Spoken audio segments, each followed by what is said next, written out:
coming at you all the way live from the lower bottoms of West Oakland. This is Revolution. Lots going on in the world. We're still in the middle of the COVID lockdown. Here in California, they've released some of the restrictions mildly, but our children are still learning remotely. We're looking at millions of evictions, I think, countrywide. We're looking at potentially 30 million people losing their homes now that the moratorium is up. Unemployment numbers, I think this past week as we're doing this show, was down. It wasn't 1 million people filing for unemployment for a change, but the unemployment are still off the chain. Today I have with us show economist, homie, Arash Kolahi. What up? What up? Happy to be here, as always. How you living? Living good. Trying to get through. I was trying to have Brother Kolahi on a couple weeks ago, and the timing didn't work out. And I had some economy questions for him. And if you're not following Arash on Twitter, you need to get up on this. There's definitely going to be a link in the show description again to his Twitter. But he has these Twitter threads that will always explain the current situation very concisely and beautifully, and always end with a little bit of hope. And he has one thread in particular that I want to read, kind of about the state of the economy right now. It's a little lengthy thread. It says, "Imagine the economy as a train roaring towards a precipice. All that is needed to avert catastrophic disaster would be for a few levers to be pulled. Long ago, the first class cabin was bailed out with trillions. What will be the fate of the remaining 99%? In a functioning democracy, there would be some correlation between the will of the people and which levers are pulled. But this train is not a functioning democracy, and there is zero correlation between the will of the people and which levers get pulled. The two-party corporate-owned duopoly, quote, two factions of the same corporate party, both elevate the interests of corporations and the 1% over the interests and desires of the population. That's why the first class was bailed out first, while the 99% sit and watch the fast approaching cliff. Poll after poll show both parties, including the Democratic Party, are far to the right of the U.S. population. The small differences that do not exist reflect the small differences within different factions of corporations and the 1%. Now I'm going to stop right there, and I have to ask, did you watch the RNC, the Republican National Convention? I did not. I could not get myself to do it. I didn't watch either of them. Oh, word. I was going to ask if you watched the Democratic one. No. I watched about 5 minutes of the RNC. I couldn't really get through it, but I had a guest on that brought up an interesting point about the RNC. Justin Hunt, that's actually down in your neck of the woods. Mm-hmm. He was like, well, you know, Trump had frontline workers at the RNC, and the Democratic Party kind of all they did was bring out a bunch of anti-Trump Republicans. Mm-hmm. And they really paid no fealty to the working class. And there's something to be said. I watched Trump's press conference yesterday. Or not press. It was either a press conference or it was a rally. Those two things kind of are one and the same. Yep. But he kept talking about how he's so pro-union and he's all about the working man. Mm-hmm. And it's interesting when you hear him talk, because I just did a show with a professor that wrote a book, and it's called "Is Donald Trump the Emperor of the Lumpen Proletariat?" And it was comparing Trump and Napoleon III in Marx's 18th Brumaire, writing about how Napoleon III came to power Mm-hmm. by kind of galvanizing this lumpen proletariat. Mm-hmm. And there definitely is something to be said about Trump and that faction Mm-hmm. using them as almost like a military force Yeah. and playing off that the Democratic if the Democratic Party is the party of the donor class, Mm-hmm. Trump plays off that very well Yeah. with the whole coastal elites thing. Yeah. And Biden totally plays into it and consistently is running to the right of Trump on a lot of things. I mean, he's going out of his way, bending over backwards to show how conservative he is, which is demoralizing to the vast majority of his base. Yeah. It's pretty bad. And from an economic standpoint, neither party is really talking about real solutions. Trump makes stuff up about Joe Biden being this weird socialist that I'm still trying to figure out. Yeah, he's beholden to the radical left, supposedly. It's like nothing Joe Biden has done in his Biden-ass life. Joe Biden could die and come back and live another 80 years and still not be to the left of anything he's ever done. Yeah. God damn, you can't just make shit up like that. And then just people go, you know what? Kamala Harris and Joe Biden is some socialists. I was like, man, what is a socialist to you then? Because you don't think you know Kamala Harris. It would be a comedy if it wasn't so catastrophic. Oh, you know what I mean? Like, yeah, it's almost laughable, but then, you know, the problem is that there's real consequences to what's transpiring before our eyes. Mm-hmm. Mm-hmm. What is it like by you in Southern California? I mean, same. I mean, people are struggling. You know, people are struggling, I think, everywhere. But, you know, from what I see and what I hear, savings are dwindling. You know, what the sorry excuse for what was the stimulus obviously has ran out for most people long ago. And then with the ending of the unemployment expansion, it's been very tough for the vast majority. And kind of what I talk about in the thread, unless there really is going to be a significant, a real bottom-up stimulus, we're headed for a cliff. You know, just to give one example, if over the next couple of months the economy doesn't pick up, it's estimated about 40% of small businesses are going to go permanently closed.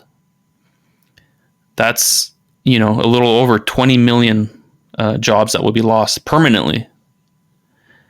And that's obviously catastrophic, but it's going to generate a downward sort of death spiral, right? When you have that high of an unemployment rate, obviously people won't be able to spend on the things that they need, and it just causes a really bad economic cycle.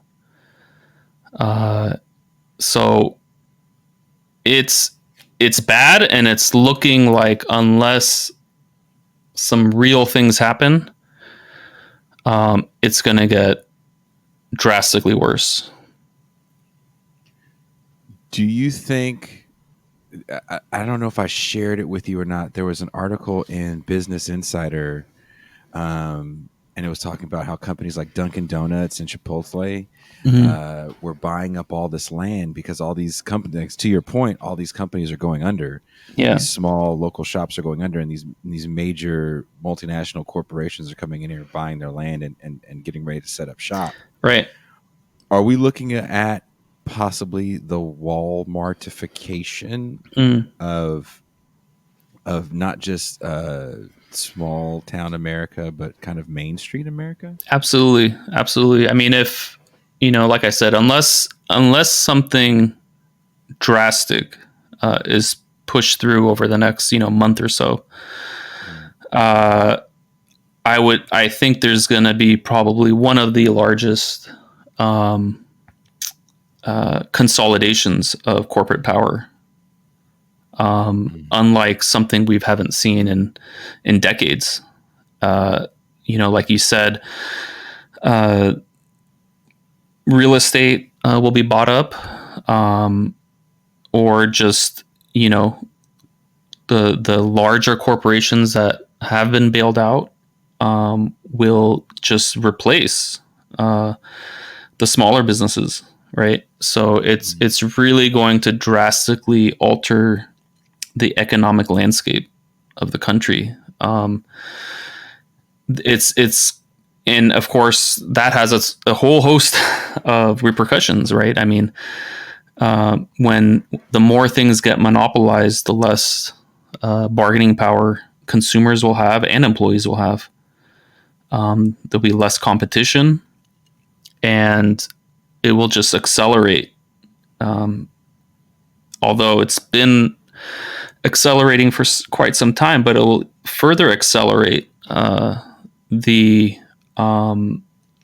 disparities of wealth, right? Because 40% of this lifeline of these small businesses, right? And small businesses provide 50% of the private sector jobs, right? So it's half the jobs. And as those get dwindled out, we're going to lose, and within the context of capitalism, obviously, as you and your listeners know, I'm very anti-capitalist. But within the context, we're going to go to a much worse,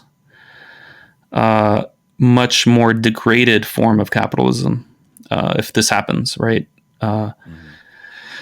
So within that sort of framework, we're going to lose a lot of what today would be considered decent and good paying jobs. And we will have more and more, and it will be replaced by more and more lower paying jobs. So, and that's, like I said, it's going to, and these things tend to work in cycles. And that's one of the, really important lessons that unfortunately we didn't learn from the Great Depression, right? Is that these sorts of downward spirals, they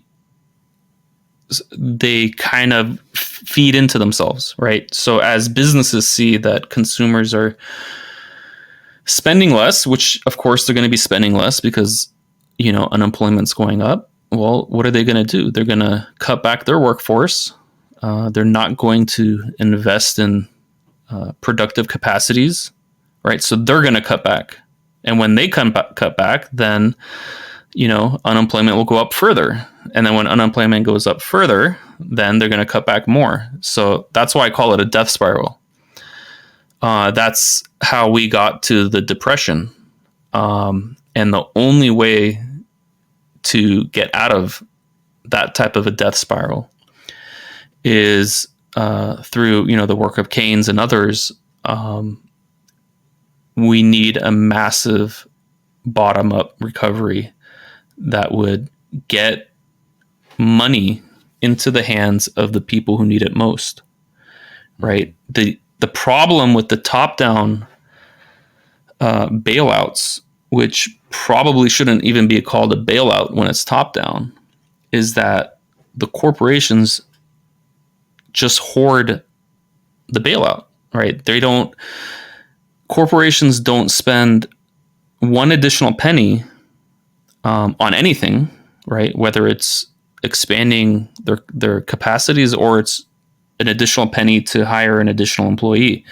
They're not going to spend one additional penny unless that additional penny spent will return more. I mean, it's just the logic of capitalism. Why would they? Right? Why would they? They're not going to. They have no incentive to. And so what happens is exactly what we saw and we've been seeing over the past couple months. A lot of hoarding of capital at the top. A lot of, and obviously, actually, this even happened before the crisis when the Fed was pumping trillions into the financial markets. But at that time, corporations were using their excess capital to buy their own shares and to increase the prices of their own stocks. And that's the logic of capitalism from the perspective of these corporations, right? They're not going to spend an additional penny if that penny is spent is not going to bring them some profit. So that's why top-down bailouts have never worked and will never work. The only way to get out of this is to get money into the hands of the people. I was a big supporter of Sanders' $2,000 a month plan.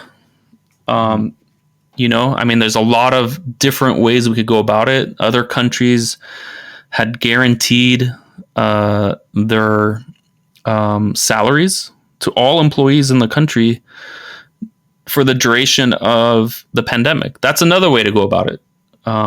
There were lots of solutions, and unfortunately, none of those,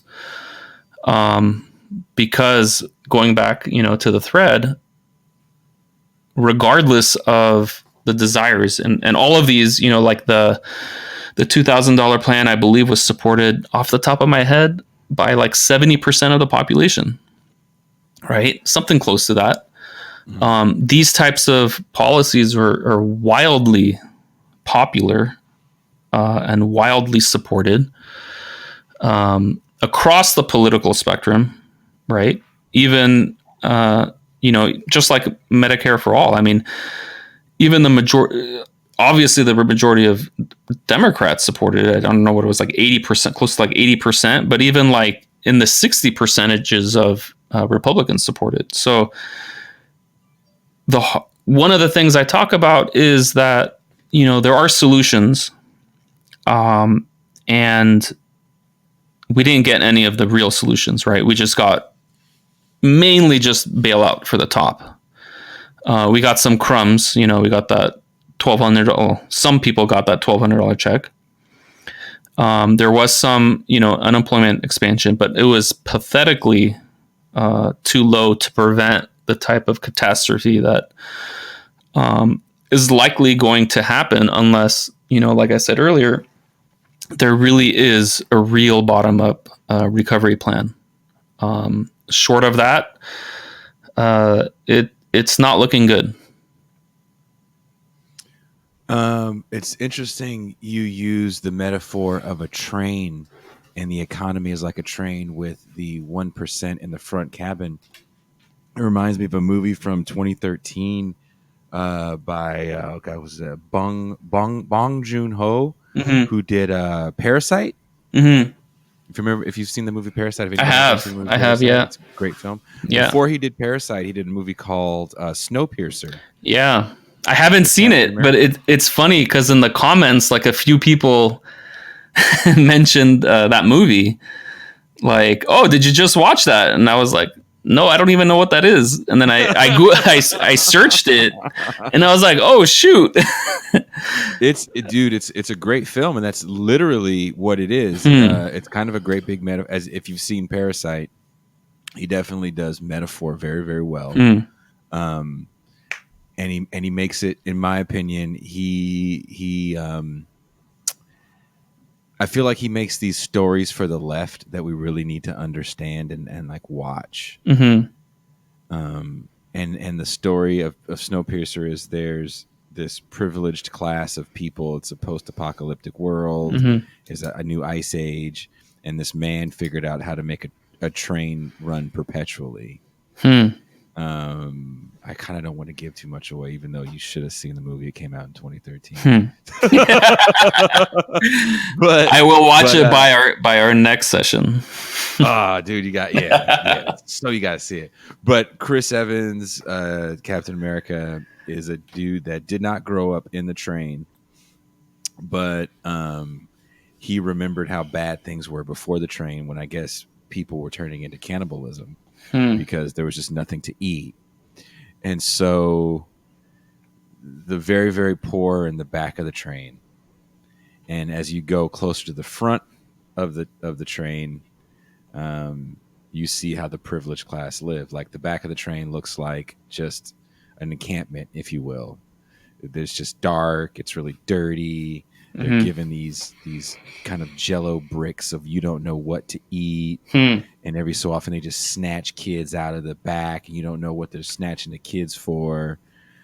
And the whole movie is, of course, Chris Evans is moving through the cars till he gets to the front of the train. And again, I don't want to spoil it for you, but yeah, the metaphor you use of the train and the 1% being at the front, I'm like, oh damn, that is so Snowpiercer.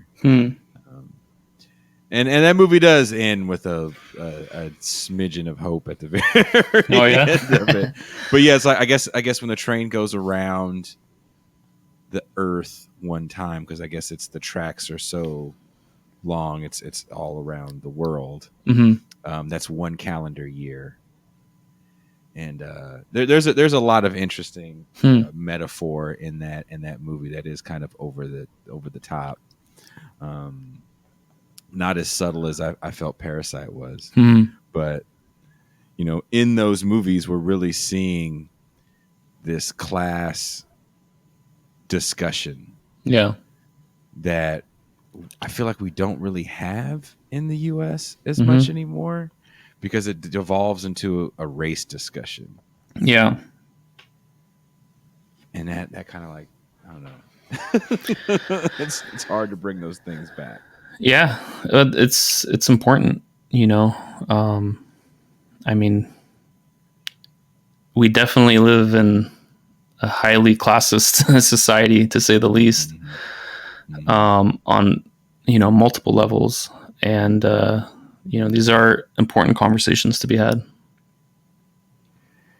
And how do you think we push the conversation to have a better bailout? Because once again, there's just so much happening with the pandemic. We were talking off air a little bit about the depression people are just going through, being kind of stuck, and life being so different. Like, excuse me, not being able to go outside and just eat. Yeah.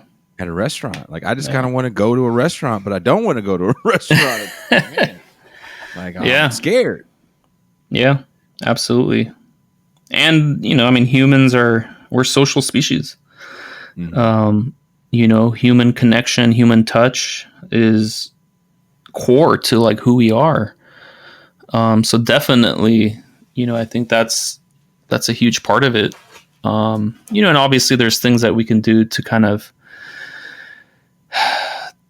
do better, to connect with others, to reach out to others and show, empathy and compassion towards one another, which I think is very uplifting in these times.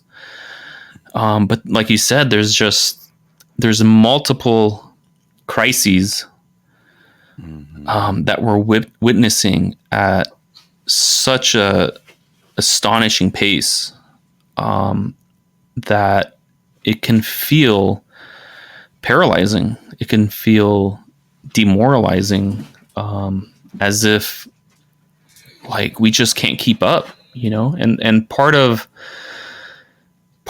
like what somebody, like Trump, that is almost just dominates every news cycle, with just the most outlandish comments or statements or, falsehoods or whatever. And of course, the media just gobbles it up and allows for every cycle to just be dominated, by, his rhetoric. There is that element too of just the constant sort of feeling from whether it's the mainstream media or even on social media, just a constant stream of what oftentimes feels as, a very like a waterfall of like just trauma, where just like every day we're like, oh my God, like, did that just happen? I mean, it's like, one day it's the post office is being dismantled, which, by the way, over 90% of the population supports the post office and supports it as a public institution, not as a business, but as a public institution. And it's just like another, it's just another news cycle. And so I think the velocity of these types of news cycles is very sort of traumatizing, and I think it's really important to speak to that, because there's, at the same time, there's also so much, hope. There's a vibrancy right now in conversations. I feel like windows are opening up that, in my lifetime at least, I have not seen publicly open up, on social media and in other circles. Millions of people are out on the streets, right? And of course, the media plays this sort of both sides kind of nonsense, right? I mean, like, you have millions of people marching versus like, 600-700 like Trumpers, causing all kinds of havoc. And the way that it's presented is very demoralizing, right? And I'm just talking about the mainstream media, right? I mean, obviously on the left, there's definitely good coverage of what's happening, but if, for people who are kind of just getting their information from mainstream sources, it's definitely a huge mental health traumatic sort of experience that's paralyzing, that's demoralizing. And I think a huge part of what we need to do on the left is really cut through that. We can't just fall for every news cycle soundbite that comes from Trump. I think we have to define our own agendas and not just kind of be at the whim of whatever garbage is being spewed out of his mouth. And so that's one part of it. And then the second part is the demoralization. I think there's so much hope right now. People are in the streets, from Black Lives Matter to the anti-fascist movement, to people are organizing and trying to organize general strikes. So there's a level of activity that's just unprecedented. So you can also look at it from, a historical context of unprecedented hope and unprecedented conversations that are happening, verging on, almost onto the mainstream. Obviously, the mainstream is not, covering, anti-capitalist perspectives, but like we're seeing people are questioning things that they weren't questioning before, and I think that's the door that us on the left need to go through and have that conversation with people, which coincidentally are like the same, people that these right-wing conspiracy, QAnon and whatnot are going after, right? It's like people know like everything's fucked up. People know everything's broken. Mm-hmm. They feel it, like they feel it in their bones that everything's broken. And centrism, business as usual, doesn't speak to people's hearts because it doesn't match the level of pain that people are feeling in their lives. It doesn't match the level of alienation that people are feeling in their lives, right? Mm-hmm. But a radical left perspective, a systematic perspective, a system analysis would blow, QAnon out of the water, right? Where they talk about these like dark shadows and whatever garbage and blame, they blame immigrants and so on and so forth. It's all obviously the wrong targets. They blame everything but the actual truth of the matter, which is the system is the problem, right? So I think people are desperate for answers. They're desperate to understand why they feel so much stress and so much anxiety and so much, alienation in their lives, and so much, like, it's so hard, like, why is life so hard for so many? And they want answers. And I think that's a door that the left needs to walk through and have a conversation if we're serious about winning, like, radical change, right? If we're serious about getting to a point where we can actually understand the systematic flaws of capitalism and to be able to overthrow that, the systematic racism that is in this country, and to overthrow that, and the sexism and all of it, right? I mean, it's all these oppressions are connected in a lot of ways. And to get to that point where people have a consciousness of understanding the institutional and systematic roots of the pain that they feel, I personally feel that's the conversation that needs to be had. And that's where I personally feel we move the conversation from despair that people are feeling to hope that a real better world is possible. Like, not, hope in the Obama sense, where like literally nothing changed.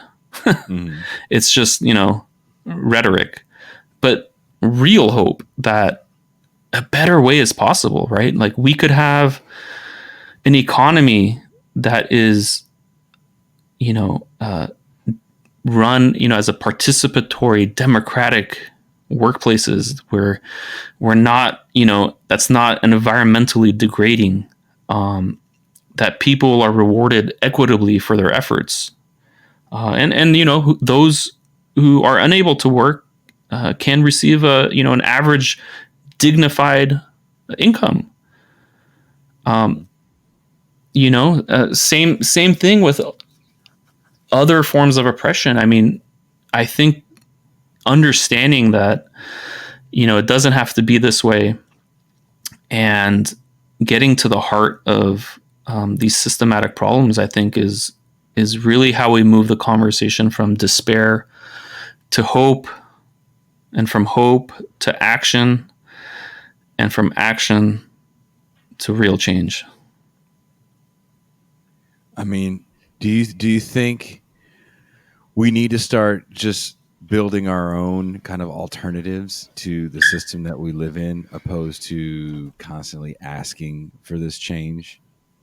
Yeah, Start. yes and no. I think there's a lot that could be learned from it, but it's also the stacks, it's stacked against you, right? One of the, like, if we just look at the economic sphere, one of the problems with markets is that it creates like a race to the bottom, right? The competition between enterprises is that the market will actually cause, no matter how benevolent and good-hearted we are, right? It will cause our competitors to fare much better than us, because they don't give a shit, right? Like, if they don't care about the environment, and they don't care about their employees, and they don't care about any of the stuff that we don't care about, they will probably put us out of business pretty quickly. So one of the problems and one of the challenges, and I'm not saying it's not a worthwhile effort to, start a co-op or something like that. Of course, it's a worthwhile effort, but we have to understand that it's a systematic problem, and you would be at a huge systematic disadvantage versus raising consciousness of the flaws of capitalism, that markets create this sort of competitive environment that drives towards, the lowest common denominator, that drives towards the worst of the worst become the ones who rise up, because they are the ones who will externalize as much of the cost as possible.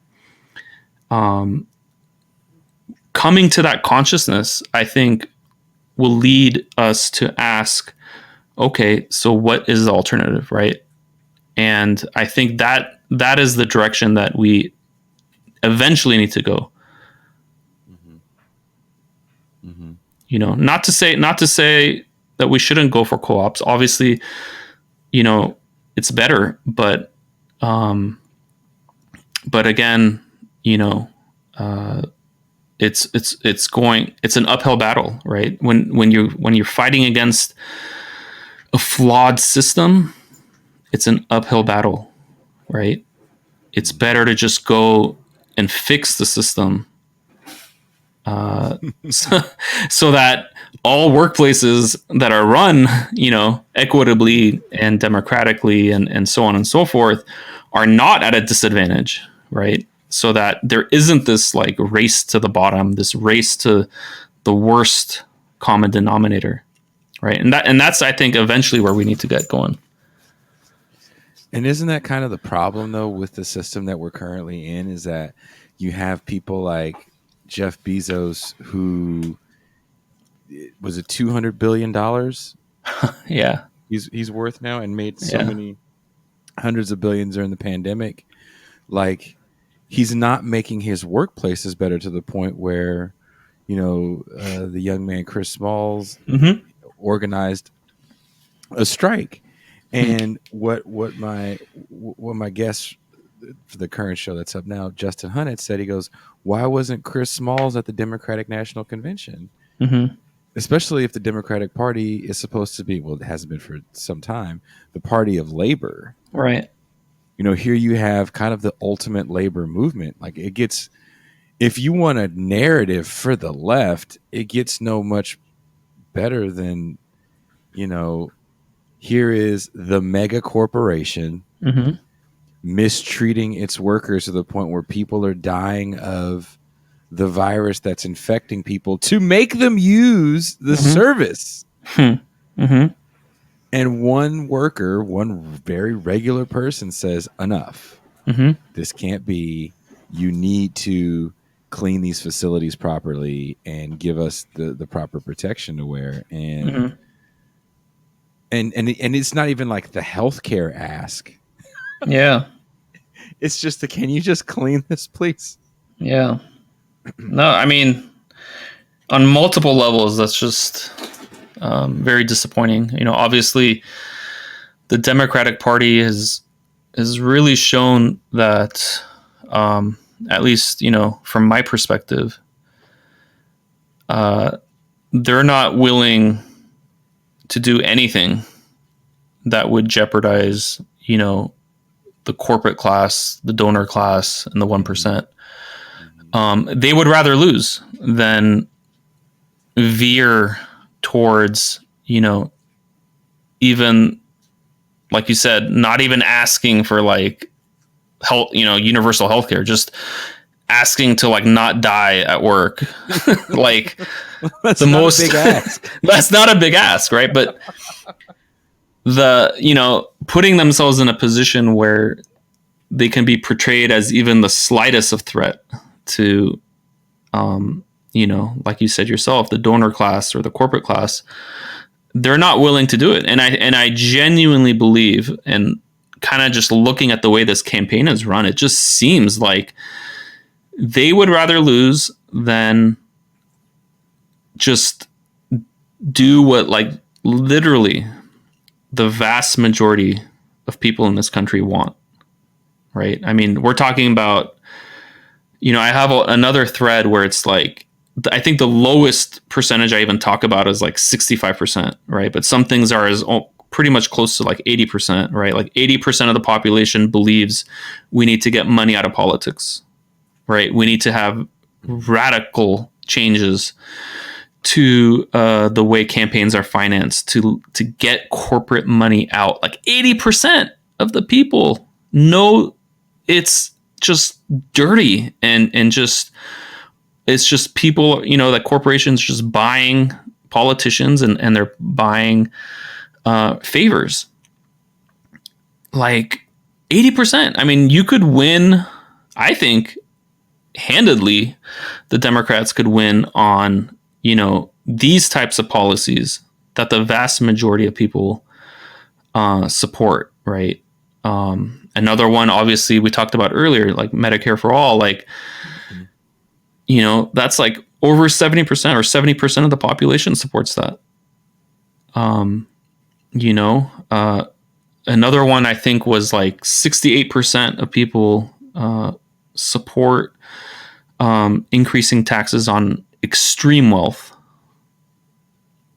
And things like that, I think they're not willing to touch, right? So even at the risk of losing, it seems like they're not willing to go there.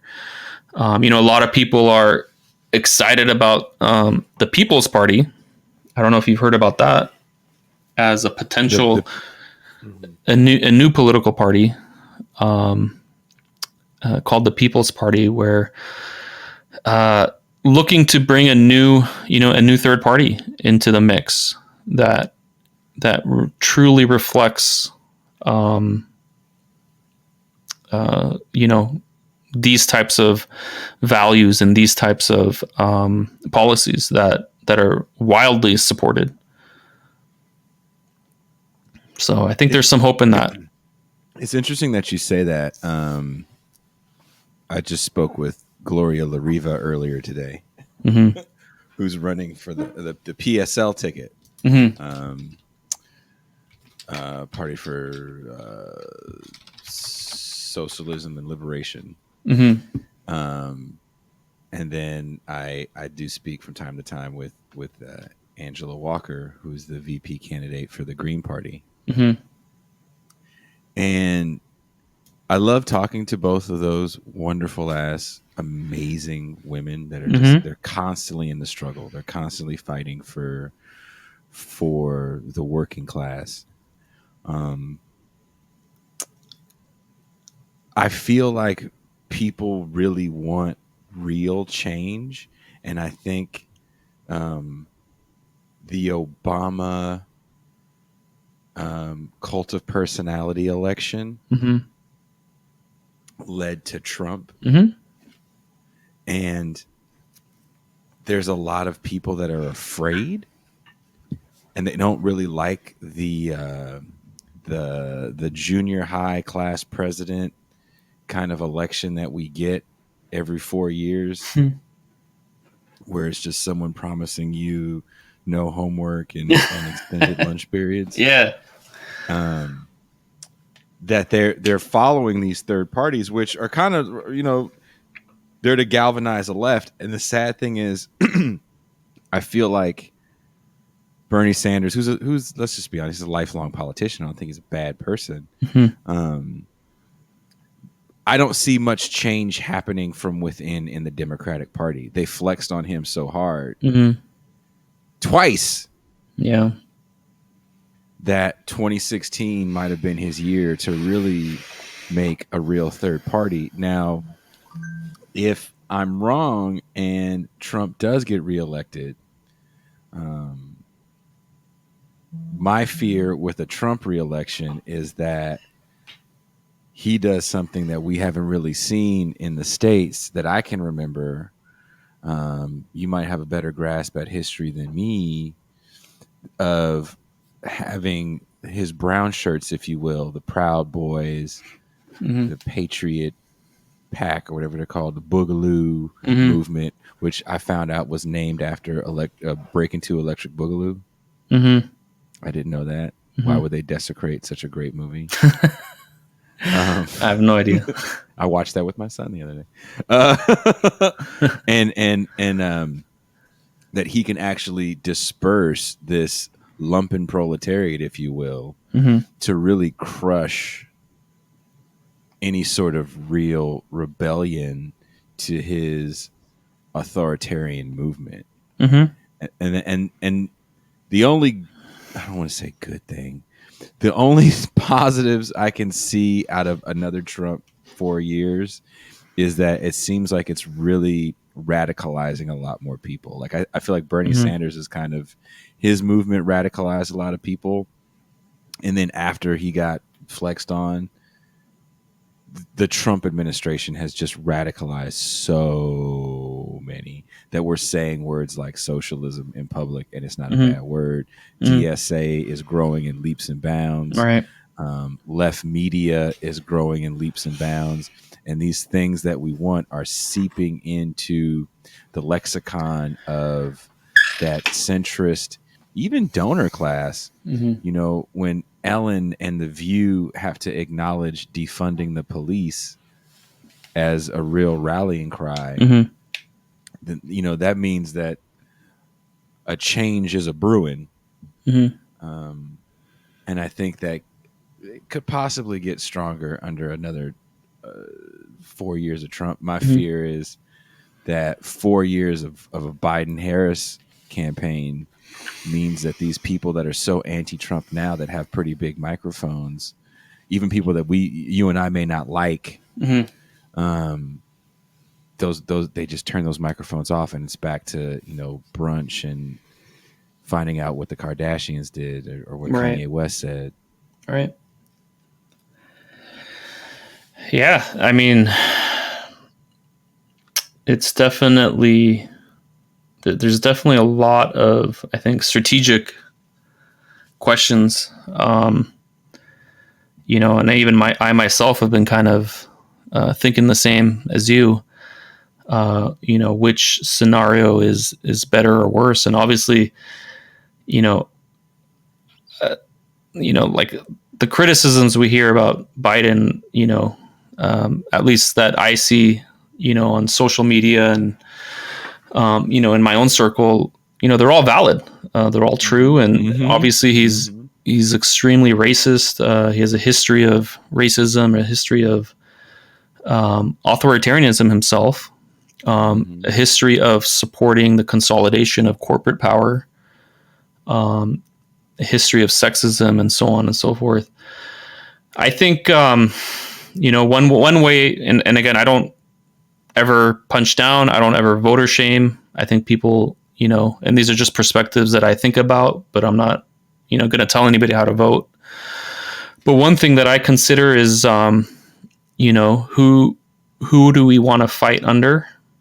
And I feel, I look at, you know, and you mentioned historically, I think that you can look at some of the most brutal and horrific dictators in history, or even currently. And I think you will not necessarily find that they're any closer to a revolution, right? Just because they have this, brutal authoritarian, they're not necessarily closer to overthrowing what is oppressing them. Mm-hmm. I think the variable to what actually gets people closer to that sort of revolutionary moment is what we were talking about earlier, is raising consciousness and raising hope and believing that a better way or a better system is not only possible, but is infinitely better, right? I mean, it's the pain and the alienation and the stress and the constant crises and the trauma, like that could be over. You know what I mean? And we can live in a more liberated and free society. And I think that's, to me, I think that's what gets people closer to a revolution. Not the fact that you have this brutal dictator that is just so horrible, right? Or even poverty, right? I mean, you look at countries with horrific poverty are no closer to revolution than we are. Mm-hmm. You see what I'm saying? Mm-hmm. So I don't think that just because, if 4 more years of Trump will lead us it could, but I'm saying not necessarily lead us to having more people being politically involved and more people active and willing to fight for a new society, right? I think, I think under a Biden presidency, which obviously in a lot of ways is not remotely close to being ideal, but I think we wouldn't have some of the more horrific things that we would have under Trump, which, you alluded to, like the brown shirts, race war, this constant sort of psychosis of trauma and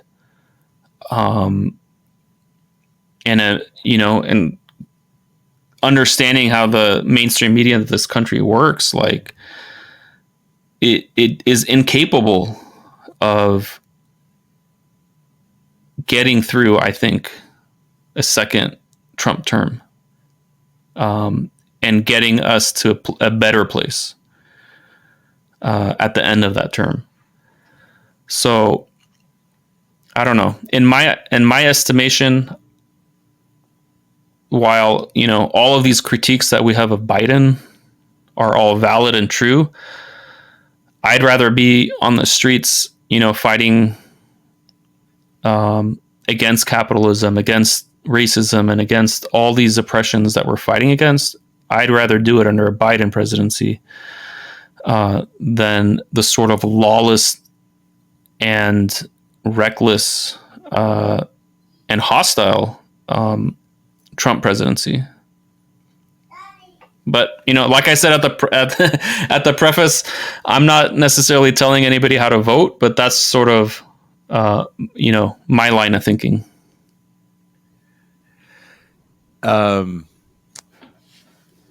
So not to be all doom and gloom about Biden, but I told you I interviewed Michael Harris, who wrote this book, Welcome to the Rebellion, about Star Wars. And we got done recording the show, and we're having this conversation after the fact. And after this conversation we had for a couple hours, I come to the conclusion that Joe Biden is indeed, and you've seen the Star Wars movies, right? Mm-hmm. Joe Biden is indeed the emperor.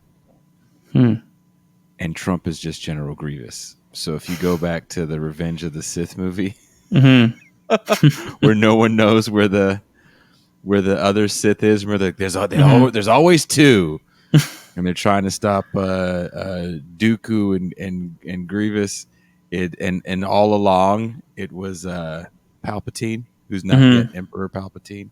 That's how I look at Joe Biden at the moment. Like he's gonna come in kind of mild mannered, like dude, and then just crush all rebellion. Yeah, but do you like think more fell for it? I mean, yeah. I mean, obviously, during the Obama administration, I mean, rebellions were crushed as well. But I think, I don't know. I mean, so not. I just feel like there's. I don't know. You could be right. You really could be right, but but also, I don't see Biden doing some of the sort of race war type of stuff that Trump is doing out in public. No, you know what I'm saying? No, not at all. And the type of sort of getting the boogaloo and the QAnons and getting these types of people out into the street to fight sort of a lawless war against the left. I don't see that happening under a Biden administration. At least not to the extent that it would happen under second Trump administration. And that is happening now, Yeah. Yeah. No, that is literally happening now. So I don't know. I mean, I don't see the Biden-Harris campaign playing that level of three-dimensional chess like you saw in the Star Wars prequels, which are about how a world or a country turns into fascism. Like how does one go from a somewhat democratic republic to a fascist one? And then how does that, when you overthrow that fascist regime, how does it fail? Which was a lot of what that book was about. Which is interesting through the lens of Star Wars. But if you look through the lens of Star Wars, I think we always look at Trump as the emperor. And I just don't think he rose to power pulling those kinds of strings. Right. It's just kind of a thing he wanted to do, and he did it. Whereas Joe Biden, like, I think he feels that this is just his time. Yeah. And for whatever reason, the Democratic Party wanted to put him as the candidate, which still kind of baffles the shit out of me when Bernie Sanders had so much momentum and really has galvanized the country behind like real working class issues. Right. But maybe you're right. Maybe the Democratic Party, I shouldn't say maybe you're right. You are right. There is no maybe. The Democratic Party cares not about the working class. No. I mean, look. I mean, I think a lot of the corporate class, the 1%, are less threatened by a second Trump administration than they are threatened by the type of political and economic galvanization that would happen under Sanders, which explains exactly what you're describing, right? Why would they pick Biden over Sanders when clearly Sanders would have brought so much excitement from the working class, from young people, so I think that explains it. I mean, to them, I think they prefer Biden over Trump, but they prefer Trump over Sanders. So strange. Like, we talk about freedom.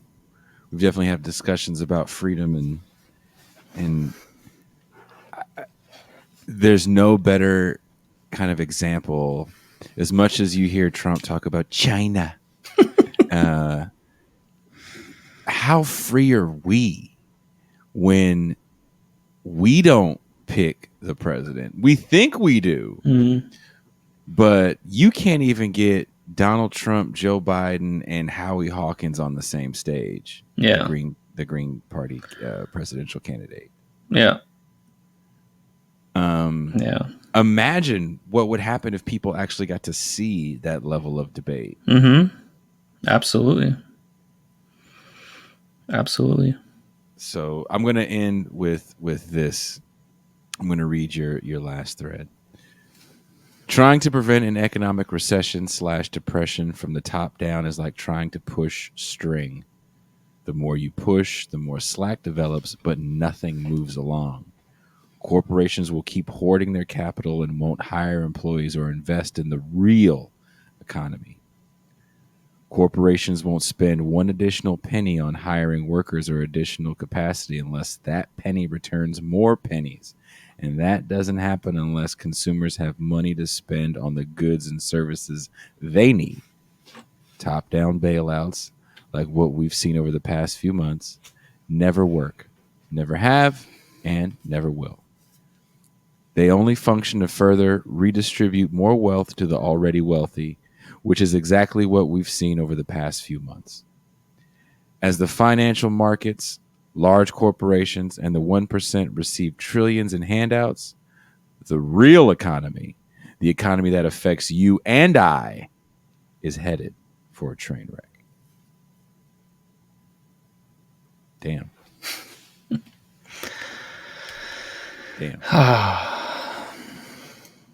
So you got to watch Snowpiercer tonight, man. I'll give you the Netflix login if you need it, homie. I will, but let's not end this on a train wreck, though. Let's add. I feel like we gotta add like one sentence. I don't want to end this with like the last word being a train wreck, because we got to. Then they're not going to do it. We got to fight. We got to fight against it. I don't want to see a train wreck. We got to organize. I'll end it with another quote from you. I'll be fair. All right.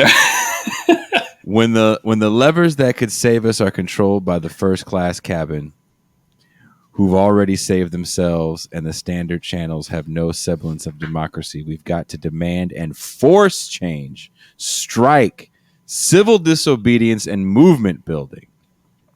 I can dig it. That's a better way to end.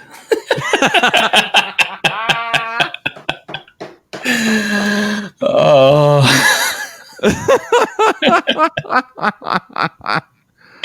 You and I both have children, and it frightens me to see the world that they're heading towards. My oldest son is a senior in high school, and before the pandemic hit, he swam since he was like probably 8 or 9, maybe even younger than that. And this was the first year. Last year was the first year he stopped swimming. He's like, "Dad, I'm going to lift weights. I want to play football." I've been asking his little black ass to play football since he was a little kid, and now he wants to play football. And he's working out, and he's getting all buff. And I'm just so proud. And every time I see him, a little tear wells up in my eye, because I'm like, God, I love the hell out of you, son. And I'm watching him go into this senior year via Zoom. Oh, yeah.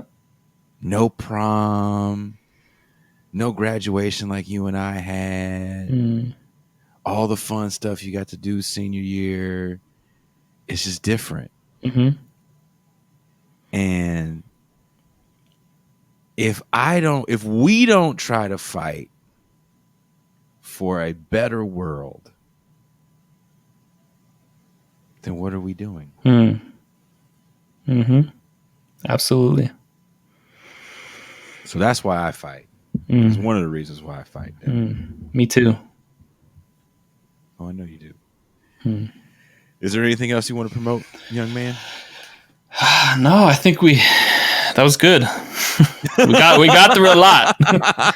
We got through a lot. All right, well, don't hang up. I'm gonna play some music.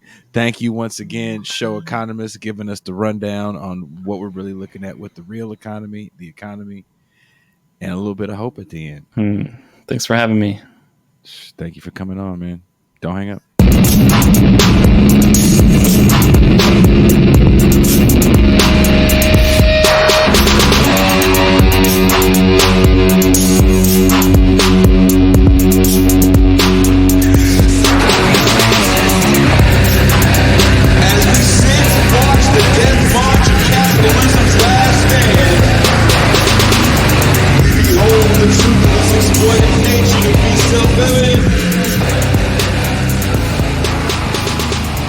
Dictator in chief.